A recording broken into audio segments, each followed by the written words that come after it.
పిల్లలు, story time start అయింది కదా. స్టోరీ చెప్పనా? మాకు కథలంటే ఎంతో ఇష్టం టీచర్. చెప్పండి టీచర్.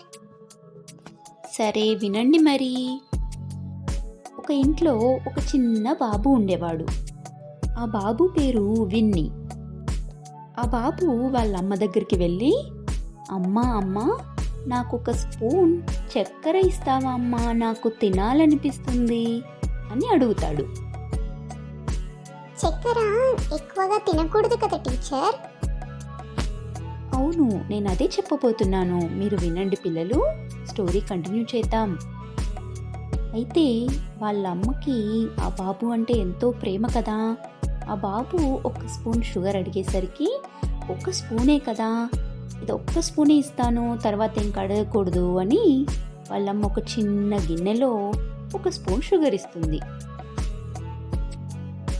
అప్పుడు ఆ బాబు ఆ షుగర్ మొత్తం తినేస్తాడు టీవీ చూసుకుంటూ. మొత్తం తినేసిన తర్వాత మళ్ళీ వాళ్ళ అమ్మ దగ్గరికి వెళ్ళి, అమ్మా అమ్మా, నాకు ఇంకో స్పూన్ షుగర్ ఇస్తావా అని అడుగుతాడు. అప్పుడు వాళ్ళ అమ్మ అంటుంది, నానా, నీకు ఒక స్పూన్ షుగర్ ఇచ్చాను కదా, నువ్వు అడిగినట్టే ఇచ్చాను కదా, ఇంకా చాలురా, నేను నీకోసం అన్నం పప్పు చేశాను, నువ్వు వెళ్ళి అది మొత్తం తినేసిరా అంటుంది.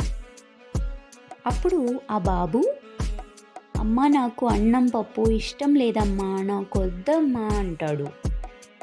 నానా గని, నువ్వు చెప్పు, మరి వాళ్ళమ్మ షుగర్ ఎందుకు వద్దంటుంది? అన్నం పప్పు మంచిది, అదే తినాలి అని ఎందుకంటుంది?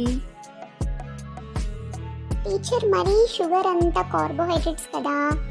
అన్నం పప్పు అయితే పప్పులో చాలా ప్రోటీన్ ఉంటుంది, అవి పల్సెస్ కాబట్టి పప్పులో చాలా ప్రోటీన్ ఉంటుంది. మన బాడీకి కార్బోహైడ్రేట్స్, ప్రోటీన్స్, మినరల్స్, విటమిన్స్ అన్నీ కావాలి కదా.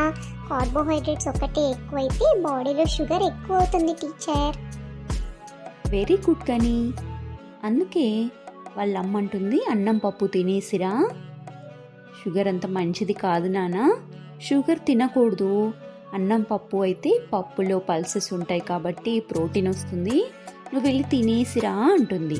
అప్పుడు ఆ బాబు, సరే అమ్మా, నువ్వు చెప్పినట్టు నేను వింటాను అని వెళ్ళి అన్నం పప్పు మొత్తం తినేస్తాడు. అయితే అన్నం పప్పు అనేది కొంచెం కారం కదా, ఉప్పు కారం కదా, అదే షుగర్ అయితే తీపి కదా. ఆ బాబుకి అన్నం పప్పు తిన్న తర్వాత ఇంకా కొంచెం ఏదైనా తీపి తినాలి అనిపిస్తుంది.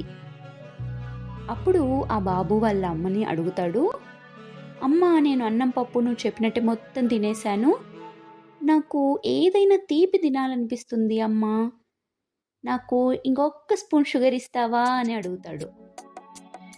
అప్పుడు వాళ్ళ అమ్మ అంటుంది, షుగర్ వద్దులే నాన్న, నీకు తీపి తినాలనిపిస్తుంది కదా, లెమన్ జ్యూస్ చేసి ఇవ్వనా అంటుంది. అప్పుడు ఆ బాబు సరే అని అంటాడు. కానీ మరి నువ్వు చెప్పు, లెమన్ జ్యూస్ చేయడానికి ఏమేమి ఇంగ్రీడియంట్స్ కావాలి? టీచర్, లెమన్ జ్యూస్ చేయడానికి వాటర్ కావాలి, సాల్ట్ కావాలి, షుగర్ కావాలి. నువ్వు చెప్పింది ఓఆర్ఎస్ రెసిపీ. లెమన్స్ లేకుండా లెమన్ జ్యూస్ ఎలా చేస్తావు? అరే రే, మర్చిపోయాను, లెమన్స్ కూడా కావాలి టీచర్. ఓకే, మరి లెమన్ జ్యూస్ ఈ ఇంగ్రీడియంట్స్తో నువ్వు ఎలా చేస్తావో చెప్పు. కానీ ఓకే టీచర్, లెమన్ జ్యూస్ ఎలా చేయాలంటే ఫస్ట్ మనం కాస్త షుగర్, కాస్త ఉప్పు వేయాలి, షుగర్ ఎక్కువ వేయాలి, సాల్ట్ తక్కువ వేయాలి, తర్వాత వాటర్ వేయాలి, తర్వాత లెమన్ జ్యూస్ స్క్వీజర్తో స్క్వీజ్ చేయాలి టీచర్. ఇంకా తర్వాత స్పూన్తో బాగా కలపాలి టీచర్. మరి water cold water hot water అని చెప్పలేదు. వాటర్లో కోల్డ్ వాటర్ హాట్ వాటర్ ఒక్కటే కాదు కానీ కోల్డ్ వాటర్ ఉంటాయి, హాట్ వాటర్ ఉంటాయి, నార్మల్ టెంపరేచర్ ఉన్న వాటర్ కూడా ఉంటాయి. లెమన్ జ్యూస్ కోల్డ్ వాటర్తోనే చేస్తారు. అదేం లేదు పిల్లలు, కోల్డ్ వాటర్ అస్సలు తాగకూడదు. మీరెప్పుడు వామ్ వాటర్ లేదా నార్మల్ టెంపరేచర్ ఉన్న వాటర్ మీరు తాగండి.